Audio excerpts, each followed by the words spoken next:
Hi friends, welcome to our channel. Brahmamudi serial next ఎపిసోడ్లో ఏం జరగబోతోందో ఈ వీడియోలో చూసి తెలుసుకుందాం. కావ్యని అపార్థం చేసుకున్న స్వప్న అసలేం జరిగింది అని తెలుసుకోవడానికి ఈ వీడియోని స్కిప్ చేయకుండా ఎండ్ వరకు చూసేయండి. రుద్రాని రాహుల్ ఇద్దరూ కలిసి స్వప్న దగ్గరికి వెళ్ళి కావ్య మీద లేనిపోనివన్నీ చెప్పి స్వప్నని బాగా రెచ్చగొడతారు. ఆ తరువాత స్వప్న రుద్రాని మాట్లాడిన దాని గురించే ఆలోచించుకుంటూ, నిజంగా కావ్యకి నేను ఈ ఇంట్లో ఘనంగా సీమంతాన్ని జరిపించుకోవడం అస్సలు ఇష్టం లేదేమో, అందుకని ఇలా ప్రవర్తిస్తోంది. అసలు సొంత అక్కని అని కూడా చూడకుండా కావ్య ఎందుకని నాతో ఇలా ప్రవర్తిస్తోంది?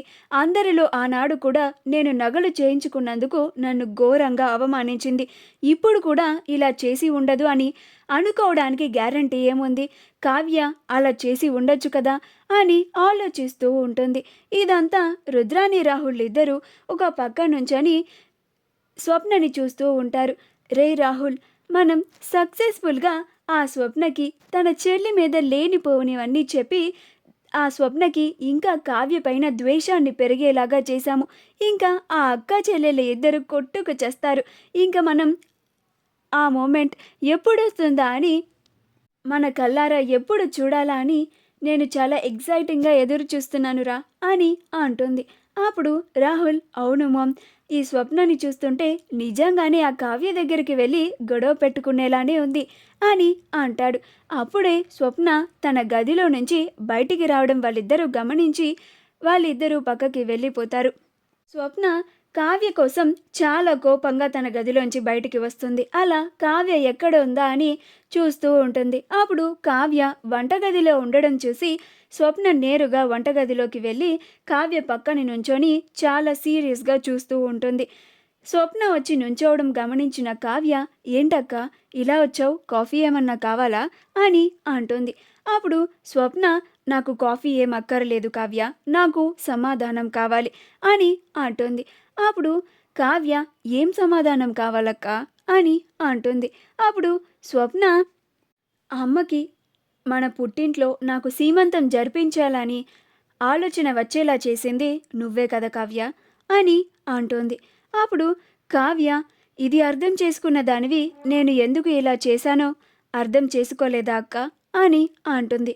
అప్పుడు స్వప్న, ఇక చాలా ఆపు కావ్య, ఈ మాటతోనే ఇన్ని రోజులు నువ్వు ఏం చేసినా కానీ అందరూ నిన్ను ఏమనలేకపోతున్నారు, కానీ నేను మాత్రం అస్సలు ఊరుకోను.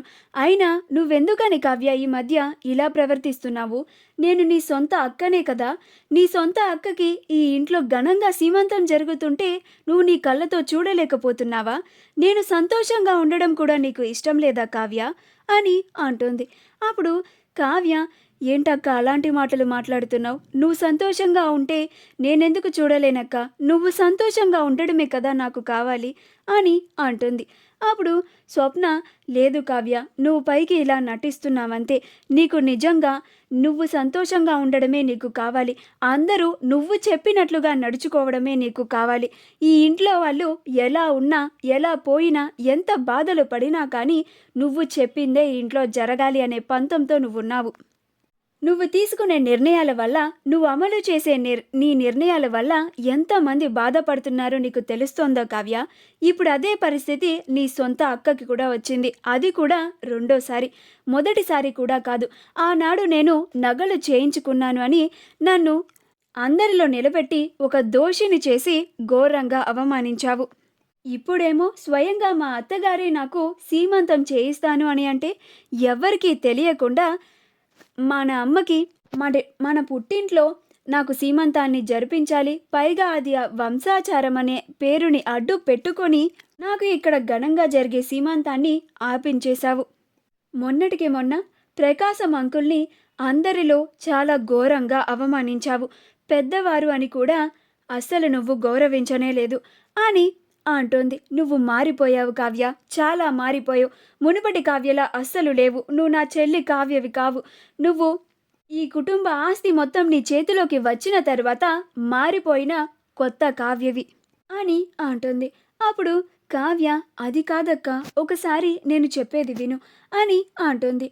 అప్పుడు స్వప్న, ఇంకా ఏం చెప్తావు కావ్య? ఇంకా నువ్వు చేసిన తప్పుని ఇంకా కప్పిపుచ్చుకోవాలని చూస్తున్నావా?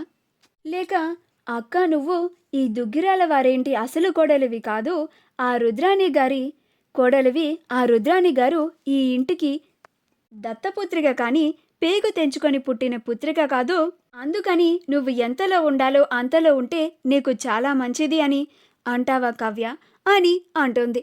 అప్పుడు కావ్య, ఎందుకక్క నన్ను ఇంతలాగా అపార్థం చేసుకుంటున్నావు, నువ్వు కూడా ఇలా అంటే ఇంక నేను నా బాధని ఎవరికి చెప్పుకోనక్క అని అంటుంది. అప్పుడు స్వప్న, చాలు కావ్య, నువ్వు నాకు ఇప్పటిదాకా చేసిన సన్మానం సత్కారం అన్నీ చాలు, నాకు ఇప్పుడు చాలా సంతోషంగా ఉంది అని కోపంగా అక్కడి నుంచి వెళ్ళిపోతుంది. ఇదంతా అపర్ణ అక్కడే ఉండి చూస్తూ ఉంటుంది. అప్పుడు అపర్ణ, ఎందుకమ్మా కావ్య ఇలా అందరూ బాధపడేలాగా ప్రవర్తిస్తున్నావు, నిజంగానే కనకాన్ని స్వప్నకి సీమంతం పుట్టింట్లో చేయమని ఆలోచన వచ్చేలాగా చేసింది నువ్వేనా అని అంటుంది. అప్పుడు కావ్య, అవునత్తయ్య నేనే, కానీ అది నేను ఎందుకు చేశానో మీ అందరికీ అర్థం కావడం లేదు కదా అని అంటుంది. అప్పుడు అపర్ణ, నువ్వివన్నీ మన ఇంట్లో ఇంత కటువుగా ఉండడం ఎవరికి నచ్చడం లేదమ్మా కావ్య, కానీ మేము నిన్ను ఒక్క మాట కూడా అనడం లేదు, దానికి అర్థం మేము నువ్వు చేస్తున్న దాన్ని సమర్థిస్తున్నట్లు కాదు, మాకు నీ పైన ఉన్న నమ్మకం అలాంటిది, నువ్వు ఈ ఇంటికి ఏం చేసినా మంచి జరగాలనే చేస్తావు, చెడు అస్సలు కోరవు, అందుకని నిన్ను ఒక్క మాట అడగాలన్నా కానీ, నువ్వు ఇలా ఎందుకు చేస్తున్నావని నిన్ను ప్రశ్నించాలన్నా కానీ మేము 1కి 100 సార్లు ఆలోచిస్తున్నామమ్మా కావ్య, కానీ ఈ ఇంట్లో నీ నిర్ణయాల వల్ల చాలామందే బాధపడుతున్నారమ్మా కావ్య అని అంటుంది. ఇప్పుడు నువ్వే చూస్తున్నావు కదా స్వప్న ఎంతలాగా బాధపడుకుంటూ వెళ్ళిపోయిందో, అయినా స్వప్నకి తన పుట్టింట్లో సీమంతం జరిపించాల్సిన అంత అవసరం ఏముందమ్మా, ఇప్పుడు ఆ రుద్రాని మన ఇంట్లో చేపిస్తాను అని అంది కదా అని అంటుంది. అప్పుడు కావ్య, రుద్రాణి గారు నిజంగానే మా అక్క మీద ప్రేమతో ఈ ఇంట్లో సీమంతాన్ని జరిపిస్తాను అని అంటే నేను కూడా అడ్డు చెప్పేదాన్ని కాదు అత్తయ్య గారు, ఆ రుద్రాణి గారు పంతానికి పోయి డబ్బుని దుబారాగా ఖర్చు పెట్టడానికి, పైగా సీమంతం అన్న పేరుతో మన దగ్గర డబ్బులు తీసుకోవడానికి మాత్రమే ఆవిడ అలా చేశారు, అది మీకు కూడా తెలుసు కదా అత్తయ్య గారు అని అంటుంది. అప్పుడు అపర్ణ, ఇలా జరిగిన దానికి స్వప్న చాలా బాధపడుతుందమ్మా కావ్య అని అంటుంది. అప్పుడు కావ్య, అవునత్తయ్య గారు, మా అక్క ఇప్పుడు నా మీద కోపంలో ఉంది, నన్ను అపార్థం చేసుకుంటుంది, తర్వాత తనే అర్థం చేసుకుంటుంది అని అంటుంది. మా వీడియో కనుక మీకు నచ్చినట్లయితే లైక్ చేయండి, షేర్ చేయండి, మా ఛానల్ని సబ్స్క్రైబ్ చేసుకోండి, పక్కనే ఉన్న బెల్ ఐకాన్ని క్లిక్ చేయడం మాత్రం మర్చిపోకండి.